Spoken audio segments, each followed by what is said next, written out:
Welcome everyone to today's webinar, How Better Management of Patient Transfers Can Expand Revenue, Improve Margins. I am Brian Zimmerman with Becker's Hospital Review. We'll begin today's webinar with a presentation, and we'll have time at the end of the hour for a question and answer session. You can submit any questions you have throughout the webinar by typing them into the Q&A box you see on your screen. We are looking forward to hearing your questions. Today's session is being recorded and will be available after the event. You can use the same link you used to log into today's webinar to access the recording. And at this time, it is now my pleasure to start today's webinar by introducing our presenters. John Daly is currently the Chief Business Development Officer at George Washington University Medical Faculty Associates, and has previously served as the COO at Holy Cross Medical Group and the Vice Chancellor for Administration, Chief Operating Officer, and CEO of Community Hospitals at LSU Health Sciences Center. He has extensive experience managing change, driving organizational growth, revenue enhancement, and gains in clinical quality. Dr. Darren Versillo is a co-founder and the Chief Medical Officer at Central Logic. He has extensive expertise in developing and implementing medical information systems specifically designed to manage complex patient needs, medical education, and faculty and staff logistics. A board-certified hospitalist practicing in the Salt Lake City area, Darren also served as a clinical advisor and technical developer at the University of Utah Health Sciences Center. Previous to his work at Central Logic, Darren served as a physician knowledge engineer and interim chief medical officer at Theradoc. Barry Dennis is the Senior Vice President of Clinical Operations at Central Logic. As a leader in developing model transfer centers, Barry is dedicated to creating systems that enable access to the best care. Prior to joining Central Logic, Barry worked with a variety of organizations, including Conduit Health Partners, where he served as COO, Mercy Health Cincinnati, PHI Air Medical, Navi Life Health Solutions, HCA Health TriStar Division, and Jackson-Madison County General Hospital. And at this time, I'm pleased to turn the floor over to Dr. Versillo to begin today's presentation. Thank you very much. Appreciate that, Brian, and thank you everybody for joining us today. We understand that there are several hundred who have joined the webinar, and we appreciate the time you're taking to attend with us today, especially in light of how busy your lives have been, I know, over the past couple of weeks. If you've experienced what we have during this time, I'm sure that 90% of the email and the text messages and phone conferences you've been receiving or taking part in have been focused around the COVID-19 pandemic and our collective response to that. And we just wanted to start out by saying it's our sincere hope that this crisis will pass as soon as possible.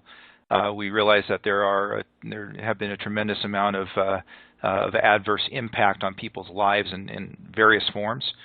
We hope that that soon can be ended and we can get back and on to more productive times. And with that in mind, what we're going to discuss today really is equally applicable to both our current situation in this pandemic and crisis and how we can respond to that, as well as times that are more quote-unquote business as usual. And we are confident that you'll find this very useful and compelling as well. As we understand it, there's the ability to post and ask questions during the webinar, which we may answer those during the webinar stream itself or during the Q&A period towards the end. And I just wanted to thank both Barry Dennis, who I work with very closely at Central Logic, whose nursing background and business background are really unparalleled, especially in this space. Good to have Barry here with me today, and also John Daly, who's been a longtime colleague.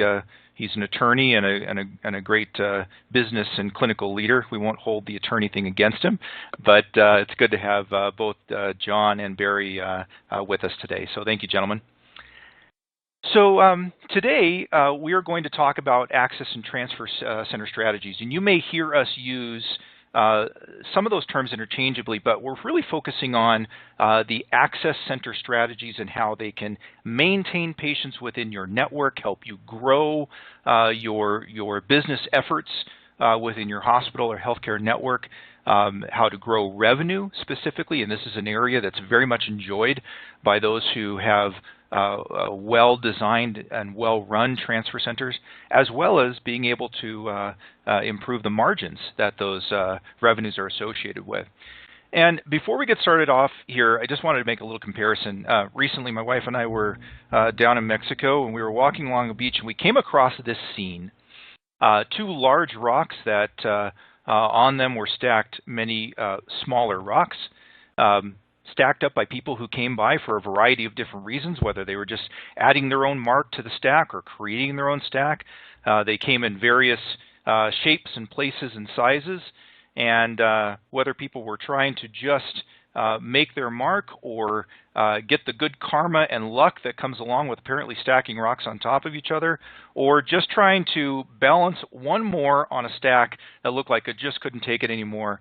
What I realized is we're all trying to build something, and we all want to make our mark. And so this really led me to think of what we're doing in our healthcare systems as well. We're all trying to build great things within our healthcare systems, and we do it in a variety of different ways. As we look at the various shapes and sizes of our organizations, we're building them through mergers, through acquisitions. We literally build new towers and buildings on our campuses. We're building to influence the networks that are around us so we can garner more referrals, more physician participation, participate in new service lines, and in many, many other ways. One area that is crucial to this is creating that accessibility to care to patients and providers who want to leverage the services that we can provide. And the flip side of that is we want to make those services and capabilities available to them. So certainly building our healthcare systems through these methodologies is very important. As we look at how this relates to the top issues that we recurringly hear from healthcare executives that are their top 10 or their top 15 and rank up there with the things that they are prioritizing most within their organizations, these align very, very well. And so, for example, if we take kind of the combined issues that have been referred to from executives in a couple of very commonly referenced executive top 10 lists, we see that financial needs generally top the list. We're obviously in a time where hospitals and healthcare systems have to be very cognizant of both their top and bottom line and how they operate, but also things such as their personnel and accessibility to care and information systems and how we deliver care out to our communities and throughout our healthcare systems and to our affiliates. Policy and procedures coming from government, behavioral health, even getting involved in next generation payment models, ACOs, and at-risk environments and programs with our patients are all top on that list. And what we'll show today is that in the modern medical access center, many, if not all of these issues can be addressed very effectively through their use. Now, before I start involving my colleagues here in this call, there's just one more thing I wanted to talk about. And this is this idea of what is our mission. Now, I'm a physician. I practice internal medicine. Most of my practice has been in the hospital. And we're always focused on patient care and patient care quality. This is our mission. But we're also running a business, and we should never shy away from the fact that running a successful business with strong revenue and good margins allows us to continue on working on our mission and expanding that. So that idea of margin and mission go hand in hand, and it's something that's talked about, I think, frequently within our industry. We've seen in recent years that where there's no margin, there's no mission. And where that may have been previously limited to smaller rural hospitals that were struggling to make ends meet, we've certainly seen, as with the closure of institutions such as Hahnemann and others, that really no one is immune to looking at the business side of how a hospital or healthcare system is run to be able to be effective in what they do and continue on their mission. And as we'll show, a modern medical access center can and does play a critical role in making sure that there is margin and strong revenue to continue the mission. Many of you already have access centers, in your organizations in various shapes and forms. And so what do we address with our access centers? Well, again, as I mentioned before, they can be strongly impactful on reversing financial challenges and bringing revenue through the door, and addressing all of the other major issues that are facing us as top priorities today. So as we look at this list, and I want to start posing some ideas and thoughts to my colleagues who are on the call. Barry and John, it's good to have you with us here today. Both Barry and John have not only been senior executives in healthcare organizations that range anywhere from small hospitals to large chains like HCA, or academics like George Washington, where John is now in the private sector as well. Both have also been very active consultants in their fields as well. So John, I wanted to pose a question to you. As you've worked with senior executives, what have you found to be some of the most compelling reasons why senior executives have sought out to either start or mature the medical access centers within their healthcare systems? Dennis, I think a couple other things that come to mind are that the recognition of bringing together information so that it can be actionable is so critical.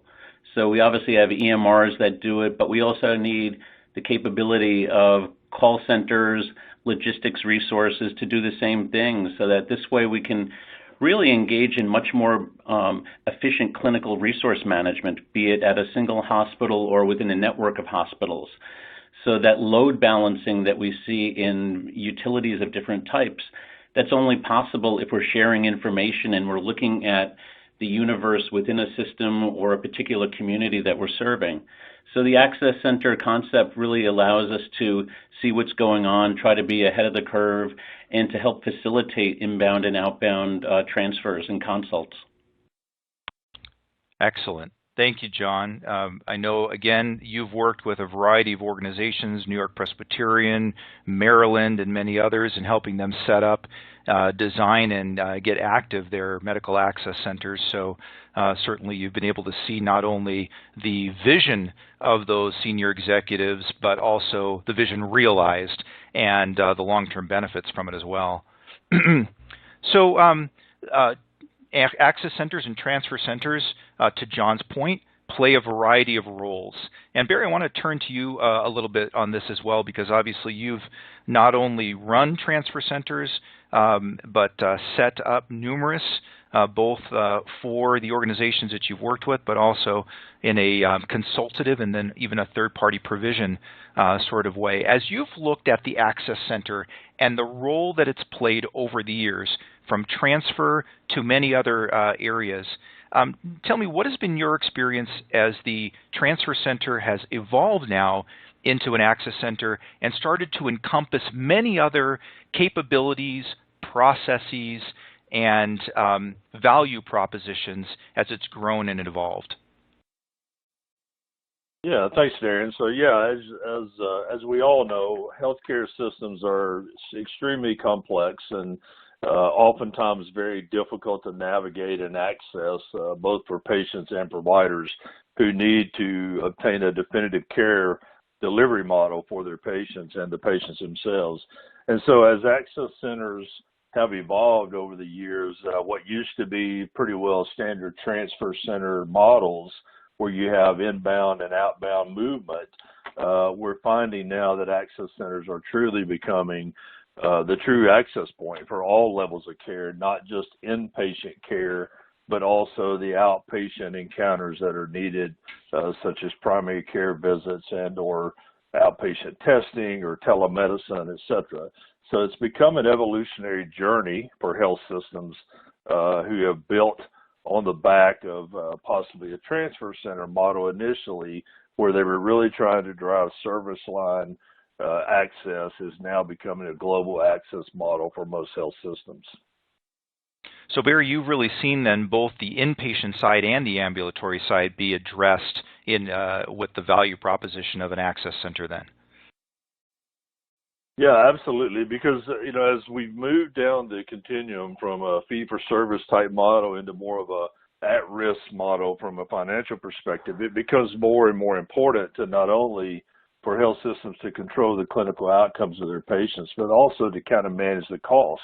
And the best way to do that is to integrate that into a single access point where you can control and manage the destination and care models of our patients that are receiving care across our enterprise.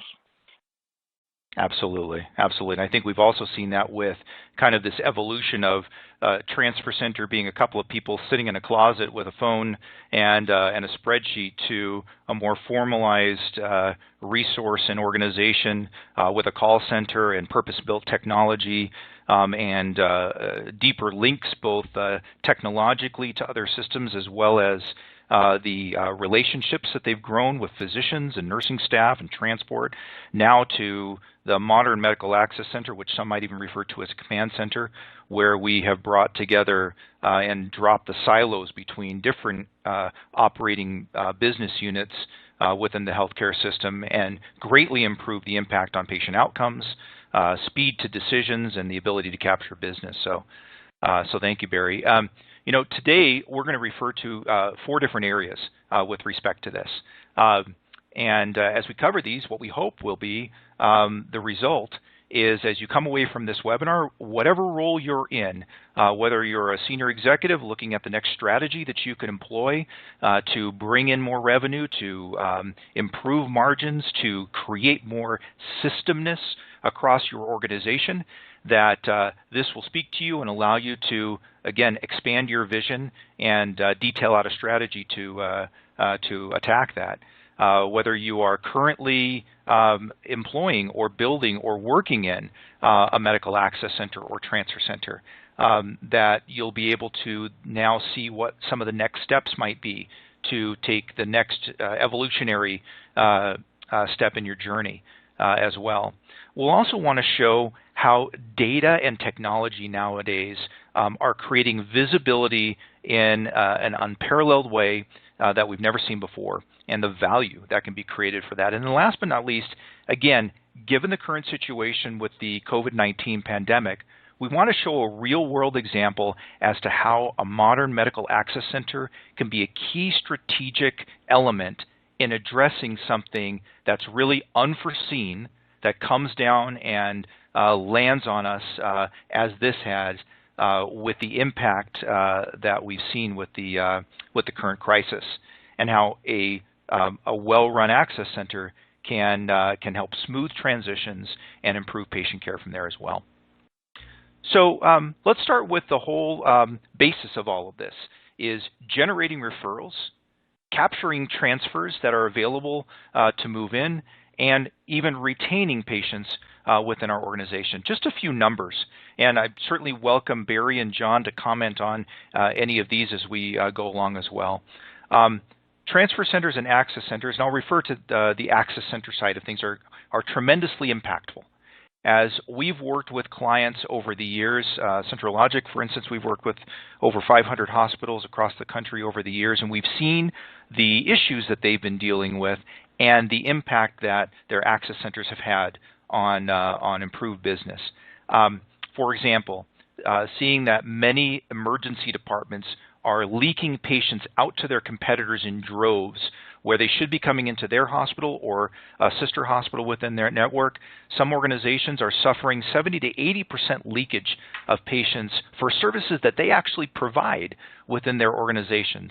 An access center will stem and stop that leakage and keep those patients within your network, be it in the inpatient side or, as Barry mentioned, on the ambulatory side as well. Recently, there's been a lot of there have been several publications and a lot of information coming out around stroke treatment and other high acuity patient treatment scenarios with regard to transfers, and how we can leverage many hospitals within a network as centers of excellence to make sure that those patients are taken care of, whether it's taking care of a STEMI or a trauma or an LVO.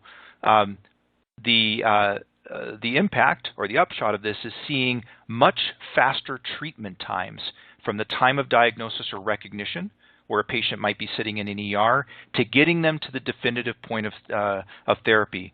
such as a transfer as well. Barry, as you've worked with patients in transfer, what's been your experience with the speed to transfer that you can get patients from where they're diagnosed to actual definitive treatment? What's been that impact? Yeah, so what we've seen over clinically over time with the highly effective transfer center models, particularly around time-sensitive diagnosis in particular, because that's what we measure the most as of today in terms of stroke care or STEMI care or even trauma care.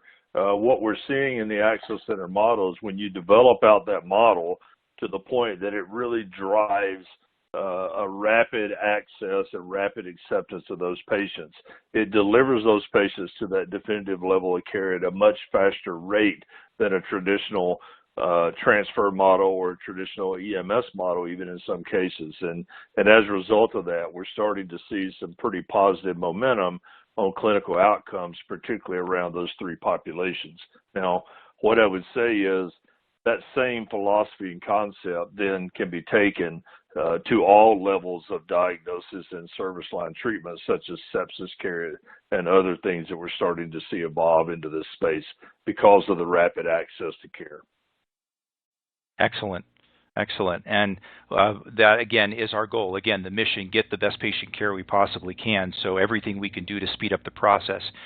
But this also translates into the better business as well. As a physician, I've been in situations where a transfer center not well run has taken a significant amount of time to answer my requests to transfer a patient, and I'll turn to somebody else or not call them back in the future. And so some of these other numbers here that you see on the on this grid are the ability to grow the numbers of transfers that come through simply by providing the great business, but also the outreach. A rule of thumb that we often see is that a well-run transfer center will do one transfer per bed per month. So if you're running a 700-bed hospital and your transfer center is running well, you can expect up to 700 transfers per month coming into your organization, whereas now you may be only getting 100 or 150. Tremendous growth, especially as we look at the national average of contribution margin per patient, which is just north of $10,000 per patient. Again, not revenue, but bottom line contribution on these high acuity patients, which generally also have a very favorable payer mix because they've already been vetted and they've had insurance authorizations and approvals already done. There's a myth that transfer centers encourage dumping, but there have been numerous studies that have absolutely disproven that and shown that transfer centers bring in a better patient acuity and payer mix even than your emergency department does. Years ago, I read a study, I believe it was done by Jefferson, that showed that their transferred patients had anywhere from 35 to 113% higher margins compared diagnosis per diagnosis against patients coming through their ER. And we've experienced with our clients at CentralLogic that on average, they experience almost a 30% growth in number of transfers in their first year of operating their transfer center with us. So fantastic business metrics that are brought to the table with respect to that. John, I wanted to turn to you just real quickly. Oh, I'm sorry, Barry, go ahead. Yeah, no, I was just going to add really quick, Darren, and what we're seeing is that 29% growth in year one is only a year one number.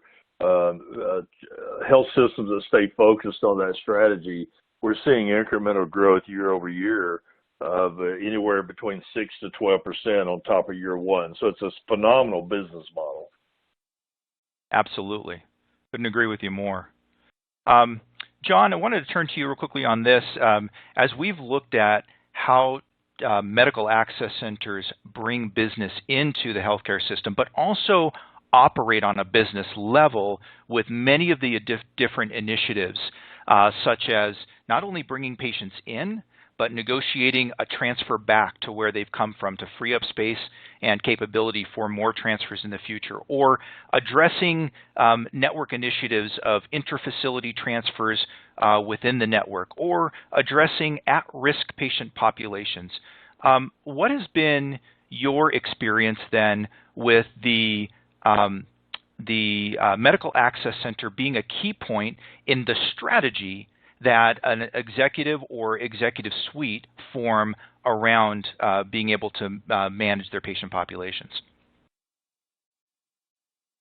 Well, Darren, a couple of things come to mind on a personal level. Years ago, I had set up a successful repatriation program in concert with a major teaching hospital and a major payer that had joint ventured on a Medicaid managed care program that was designed around having key hospitals where there were preset fee schedules and rerouting patients who were out of network to those facilities so that there was a cost and a quality advantage and a benefit in terms of continuity of care. But not surprisingly, transfer centers, the origin for many of them has been related to the transport needs associated with trauma centers in various communities. So I think, many executives have, seen the affinity between the logistical needs and the transport, communication needs for helicopter programs, ground programs, and the like. But, in terms of other initiatives, there's any number of auxiliary enterprises that have been plugged into access centers that require that kind of logistics capabilities. Sometimes institutions have, corporate resources that need to be dispatched 24/7, and they need to have a streamlined way of linking requesters with providers. But I think, in terms of the more recent maturity of these types of facilities, I think you see a collaboration inside the sponsoring organization between social workers, care managers, and other people who are trying to ensure that you have a fluid continuum of care. And that really requires figuring out, okay, who's going to be discharged, where is that person going to be discharged, how are we going to get that patient discharged, and just tying all those things together. And that medical access capability really benefits from that collaboration from people from different areas of a given hospital. And so that's why you'll see in a number of settings, you'll see clinical resource managers being co-located with the access function, because there's so many affinities on so many levels. You may have more of a presence during daylight hours, but those needs tend to be 24 hours a day, or at least 7 days a week in many institutions. Absolutely, absolutely, and I think that really speaks to the to that growth in co-locating and bringing people together in a modern access center so they can interact and really speed the quality and process of care. Another thing, John, that I'd piggyback off to what you said is we're seeing organizations go more towards the value-based care or taking on at-risk positions with large patient populations. We have a client that's managing hundreds of thousands of patients in an insured at-risk position within their organizations. Their access center is playing a crucial role in not only referring those patients for both ambulatory care as well as inpatient care as needed, but they're also being the central monitoring point for repatriating those patients should they end up in an ER or even in a hospital in a network outside of their organization, so they can bring them back in as well.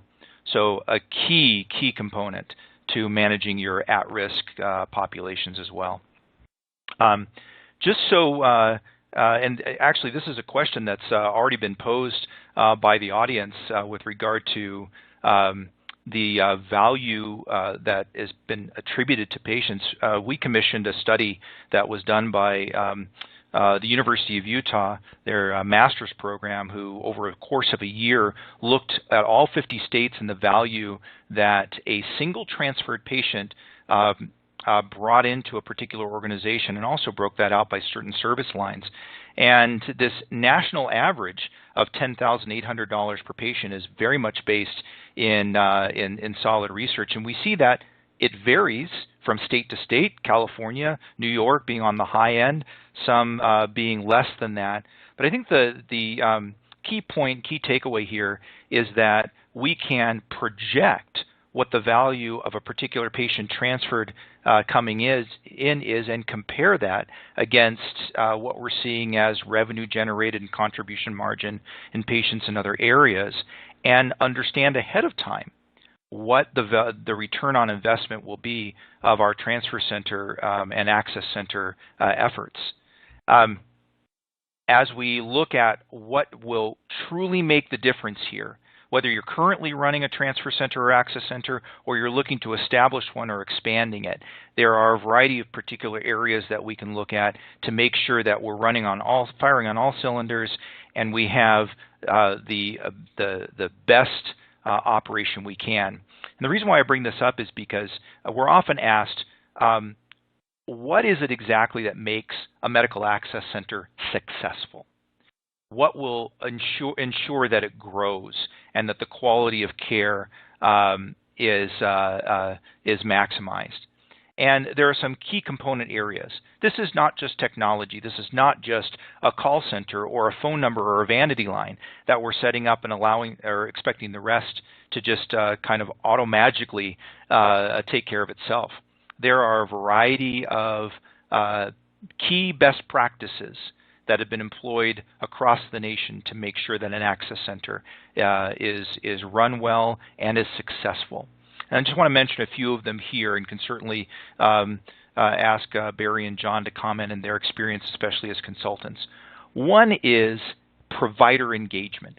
One area that we typically hear from prospective clients or those that we're working with is that they're having trouble getting their providers to engage with the access center concept. They push back when they're requested to accept transfers, or they say that they don't want to be on call for the whole state, or they take too long and the transfer opportunity vaporizes before they have a chance to say yes, because that referring provider goes somewhere else. A solid provider engagement strategy is crucial to making sure that your transfer center is successful, and is something that we prefer to do directly with providers, get them on board, and also get all the providers working together and supporting each other, which is very much a cultural transformation for the positive. We also put dedicated workflows, dedicated technology, dedicated processes all in place to reduce process variation and create a standard that we can rely on, that keeps us protected from a compliance and policy and EMTALA standpoint, and also makes it so we get a repeated good customer experience with any of the customers that call into the access center, being those referring providers, whether they're internal or external as well. Lastly is a true integrated approach.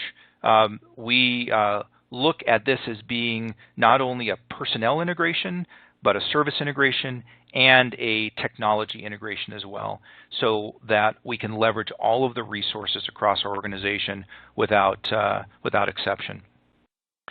As I mentioned, provider engagement is something that makes a huge difference. This is very personal to me as a physician, working directly with providers to make sure that they're on board. Again, this is a true key differentiator between different access centers that we've seen, is the attention to these levels of detail. And Barry, I put this question to you.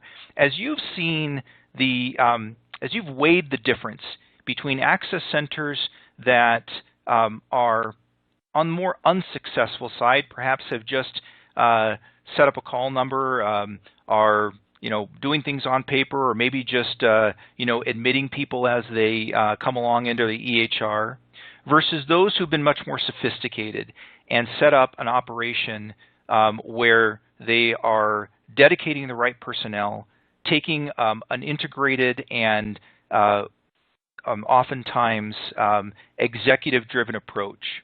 What are some of the nuances that you've seen that improve the success, and what are the outcomes that you've seen from those changes?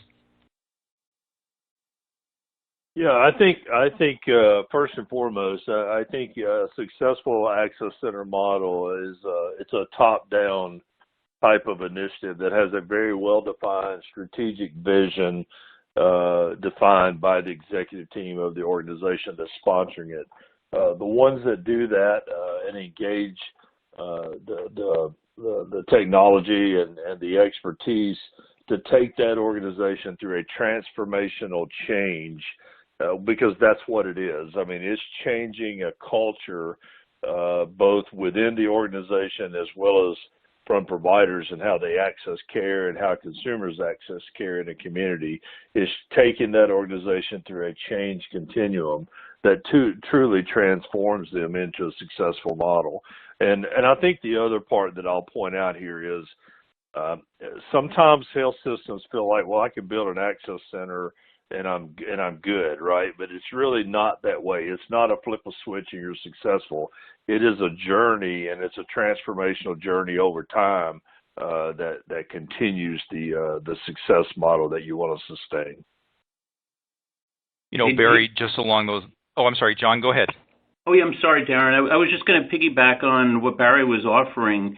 You know, one of the hallmarks of some of the more successful initiatives in this space is the availability of a strong brand or some sub-brand or a program identity, in that it's more than a handle. But to Barry's point, if there's an esprit de corps, if it's part of that culture transformation that takes place in an institution or a system to make this happen, that identity, that brand, it really presents to the user certain values. It might mean expeditious, very referring physician service or what have you. And what are those attributes that it means? And so I think that the importance of a brand is obviously well established in every sector of the economy. And when we're looking at services where a requester has the freedom of choice, brands and sub-brands are even more important. And the Medical Access Center, clearly, exemplifies that.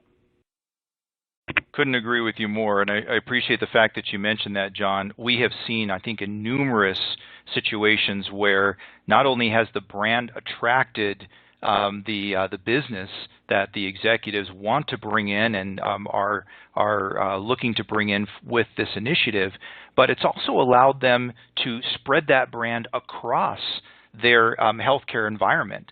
For example, you take a 6 or 8 hospital network where there are 1 or 2 tertiary care medical centers which generally receive all of the transfers that come into the healthcare system and are redlining at 90% occupancy all the time, and perhaps are delayed in being able to accept that. By taking that very brand and extending that from just the main hospital campuses to some of their regional, even community hospitals, when requests for transfers come in, that can be managed equally as well, in some cases more efficiently and at a lower cost at their regional and community hospitals. It allows the Medical Access Center to load balance across these hospitals, and those referring physicians and the patients are doubly benefited because they get in faster and sometimes stay closer to home, so their family and loved ones can come visit them more easily. Also, freeing up the space at the larger hospitals for other higher acuity transfers to come in, and can even favorably shift the case mix index at those smaller hospitals as well. So really multiple benefits in that very thing you mentioned of extending the brand across the whole organization in equal fashion. Responsiveness, and Barry referred to this as a crucial differentiator in making sure that a transfer center is successful. And by the way, we've had a couple of questions about making sure that these slides are available. I know that there'll be a recording. We'll work with Becker's also to make a hard copy of slides available for those who would want to get them as well. So you can leverage these within your organizations to talk about this as an initiative and be able to compare best practice against where you are or where you want to be in the future. So we'll make sure that those are out there. This particular slide right here is a very important look at every moment getting to a yes decision, counting both on the patient impact side, the outcome side, but also on the business at hand. As I mentioned before, we have seen many of our prospective clients and new clients leveraging this initiative to overcome leakage out of their organizations. And leakage comes in a variety of forms. It comes in the form of people being sent out of your organization, but there's also the lost opportunities where because it may take too long for you to get to a decision to say yes to a referring provider, you may miss the opportunity and they go somewhere else.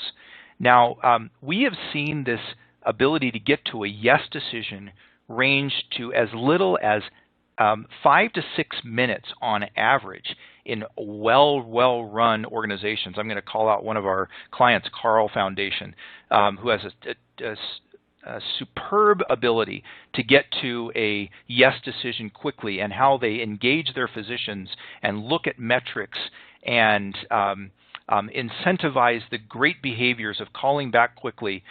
Just a tremendous job done there.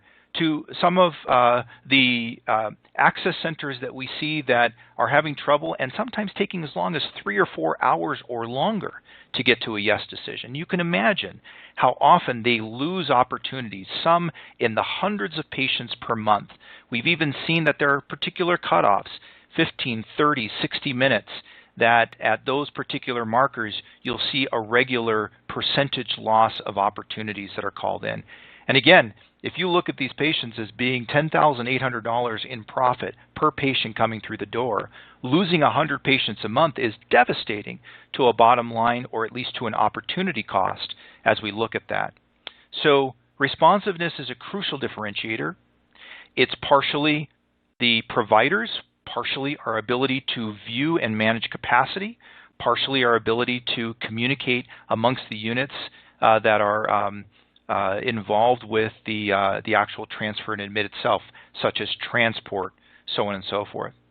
So these are all areas that need to be addressed, but also monitored closely. And some of the dashboards that you see here, which come out of the CentralLogic system, look at real-time acceptance rates, loss rates, denial rates, breaking things down to even the physician and request level to understand where can we make improvements, and creating hard data that can be acted upon.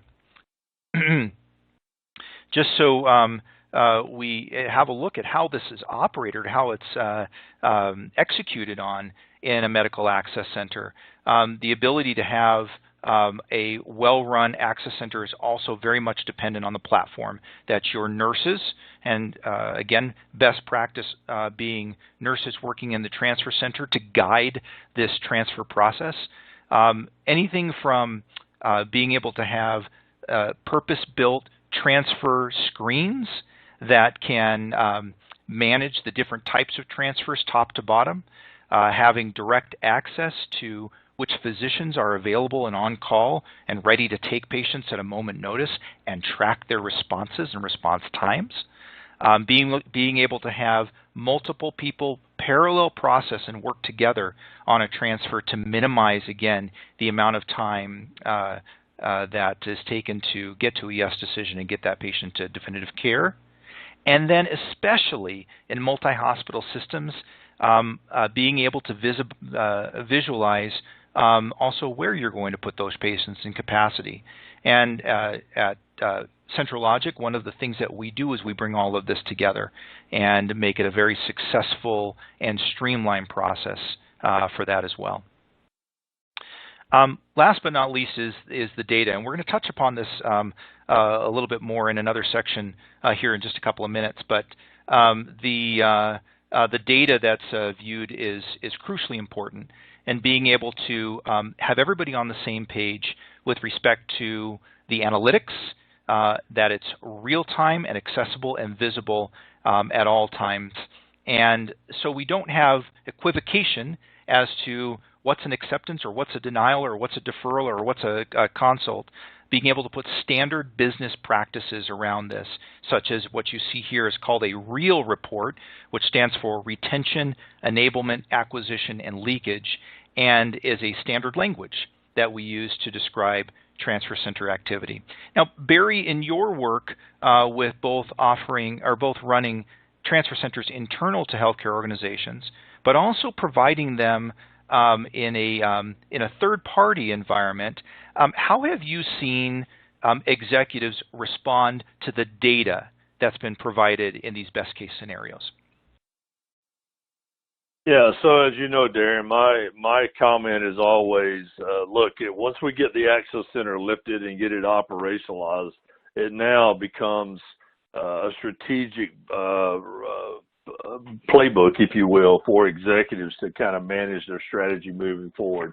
Historically, as we all know, hospitals' reaction to growing service line often was, let's build some bricks and mortar. Let's lay down some bricks and mortar, which oftentimes it's a 10 to 20 year ROI to get the return on that particular investment. And maybe it's bricks and mortar and recruiting physicians. I've had multiple occasions, both in large complex organizations as well as small 100-bed hospital scenarios, where because of the data, that's real-time data that we were able to produce out of the transfer center, the access center model, I've actually had those organizations add service lines and immediately fill those service lines just based on the leakage data that we were able to extract on a daily basis and trending over time. So the data is extremely valuable, both in present as well as future strategic discussions at the executive level.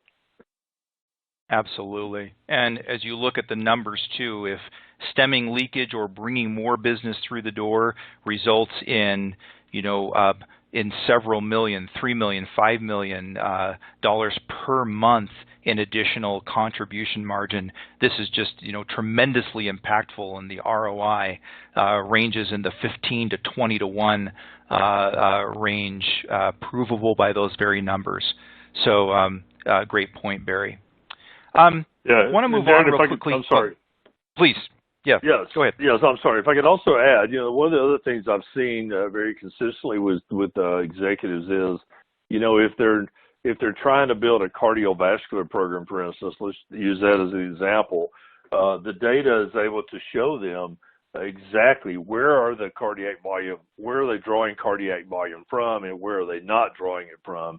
And I've seen organizations put in play very aggressive, strategic, geographically focused marketing programs around service lines based on the data produced in the access center. Absolutely. Absolutely. Well, I'm keeping an eye on the time here and realizing that we're probably a lot farther behind than we'd like to be. So I'm going to move pretty quickly here over these next couple of sections. A growing part of an access center's focus is this idea of the value-based care side. And again, not to sell this short at all, but oftentimes we see that healthcare systems will initiate or build a medical access center to address this idea of inbound referrals, inbound transfers. But over time, to the point that Barry made of the evolution, as well as John did, of the access center, start to address many other initiatives within the organization, the least of which is not certainly addressing their at-risk or population health management initiatives. Just again, a real quick nod to this. As we look at the full range of patient care access that is necessary for patients under our insurance plans or in our healthcare populations or even in our communities, that transfer center is really addressing a small portion who are in immediate need of acute care. But it can also very much address the needs of the chronic monitoring of patients with multiple organ system involvement. It can also be directly involved with the care and monitoring of healthy patients. And as we've seen access centers grow, and including such elements as telehealth, as case management and care management, as their nurse triage lines, all being part of this, it becomes really the center of activity for your outward-facing interactions with not only physicians but also patients as well, of tremendous value.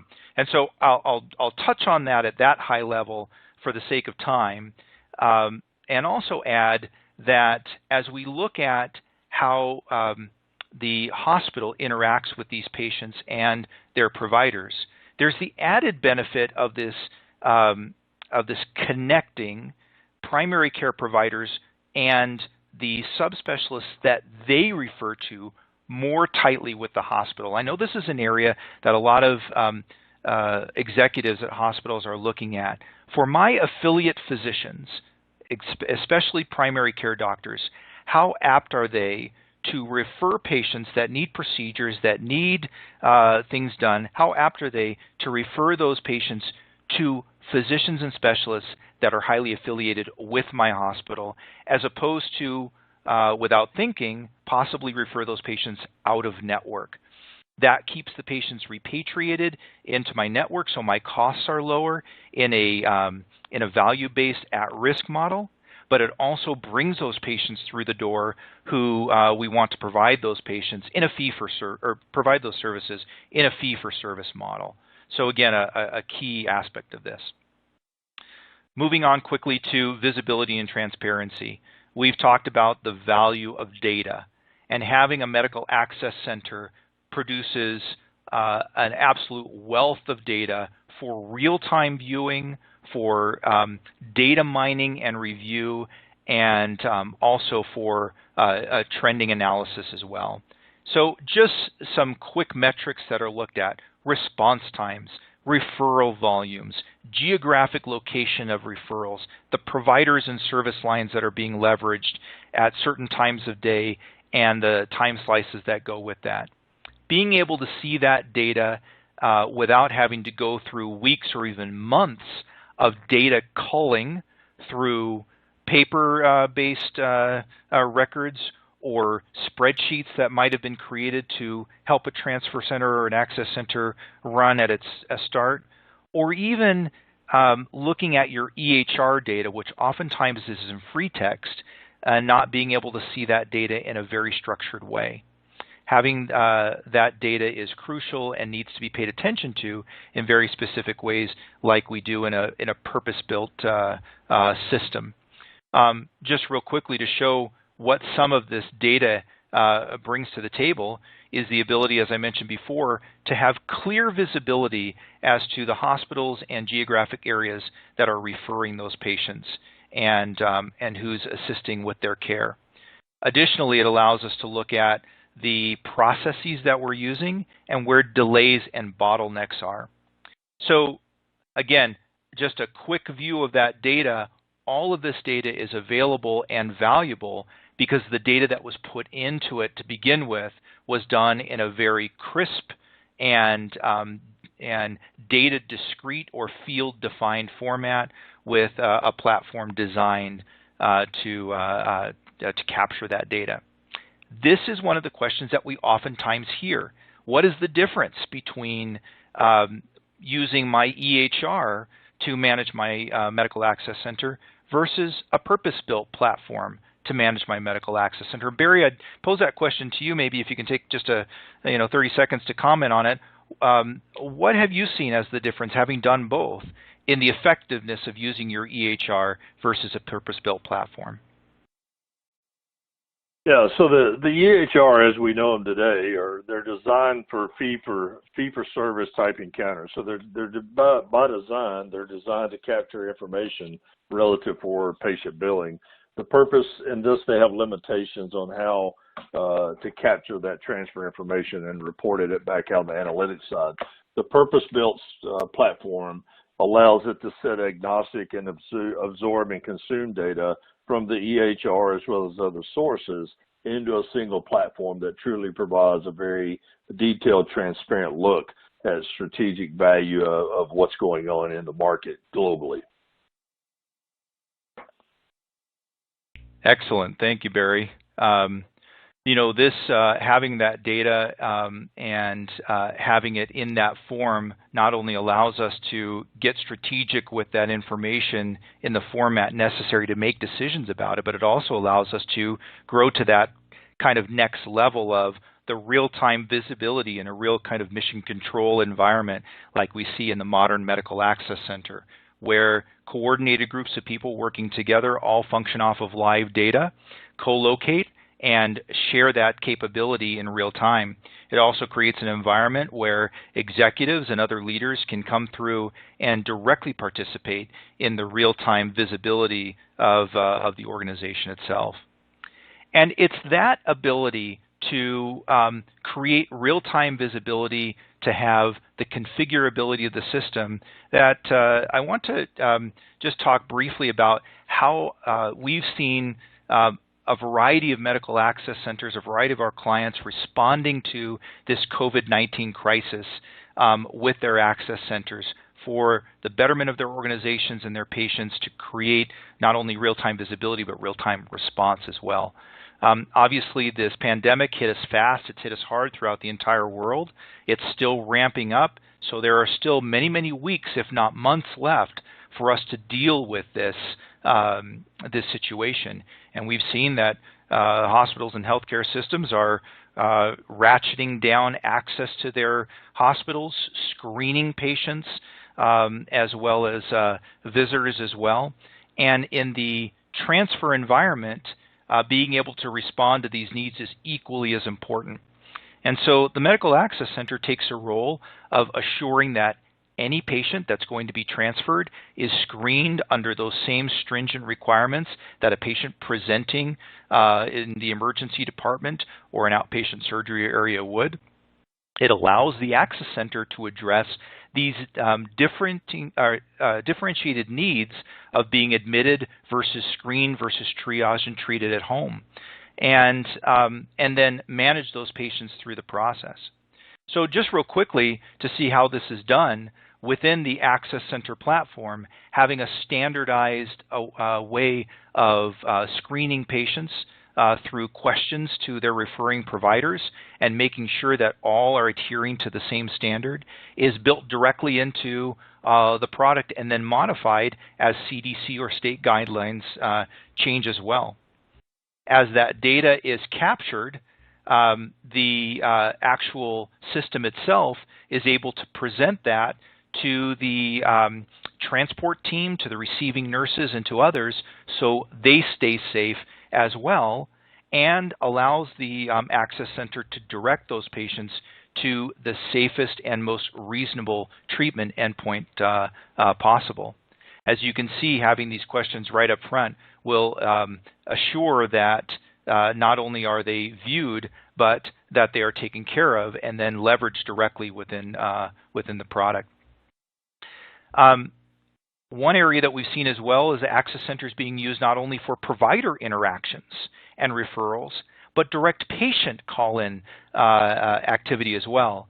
So this is an example of a client of ours that has taken their patient triage COVID response and put it right into the system with a workflow that allows them to ask questions and move through and then make recommendations to the patients as they need to as to come in or stay home or be seen by their primary care provider. And then last but not least, track where they're actually seeing the increases in those cases on a level of a geographic level by zip code, by particular community and areas as well.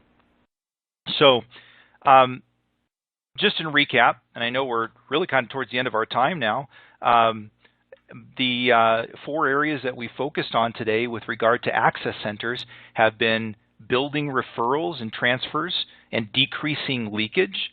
We've talked about managing at-risk populations and making sure that we keep them repatriated and within our network for treatment. We've talked about maximizing data transparency and value and leveraging that data and the differences between what a purpose-built platform provides as far as data as opposed to other systems such as a spreadsheet or paper or an EHR. And then certainly very germane to our current environment is responding to unforeseen events like the COVID-19 virus pandemic and being able to ramp up quickly and respond to that in ways that we might not be able to without an access center. All of these topics, they can be reviewed if you see the URL that's up there, the centrallogic.com patient leakage site talks about many of these topics, and we're also going to be releasing some additional information on leveraging access centers to respond to the COVID-19 pandemic as well. We certainly appreciate your time today. We hope, again, that this has stimulated some thoughts that you can take back to your leadership within your organizations and take a good hard look at what you currently have with regard to an access center. If you don't have one, we would certainly love to have discussions with you as to how we might help you act on a strategy and initiative to build one. Or if you have one and you're looking to take it to the next level, similarly, walking that path with you so you can adopt best practices as well would be something we would love to do with you as well. We'll end there. We know we're out of time. Brian, I think we can respond to questions via email since our time is spent at this point. But we, again, certainly appreciate everybody's involvement today as well. Thank you so much. And thank you all, everyone, for being here today, too. And John, Darren, Barry, I just want to thank you again. That presentation was excellent. I think you did a great job at sort of fielding audience questions as we went along there. So I also want to thank Central Logic for sponsoring today's webinar, and enjoy the rest of your day, everybody. We look forward to having you join us for future webinars.